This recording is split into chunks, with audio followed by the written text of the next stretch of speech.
बिहार में डूबते अस्पताल, राम भरोसे मरीज। सुशासन बाबू के राज में अस्पताल पानी पानी।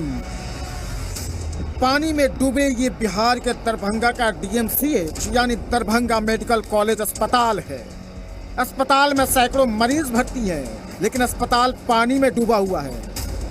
अस्पताल के बाहर और भीतर पानी लबालब भरा हुआ है और मरीज इसी वार्ड में रहकर गुजारा करने को मजबूर हैं। यही है बिहार के सुशासन बाबू के सुस्त शासन व्यवस्था की असली तस्वीर। अस्पताल के अंदर जहां तक नजर जाती है पानी ही पानी दिख रहा है। अस्पताल के वार्ड के अंदर की इस तस्वीर को देखिए। ऊपर बेड पर मरीज और नीचे बारिश का पानी जो कई बीमारियों को दावत दे रहा है।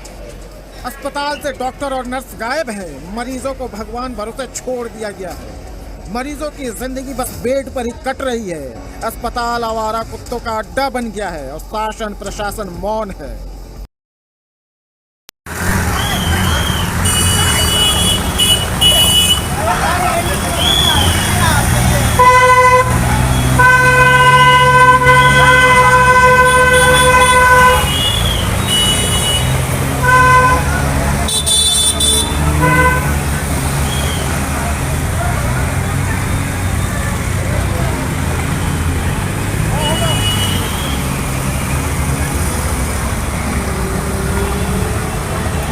स्वर्ग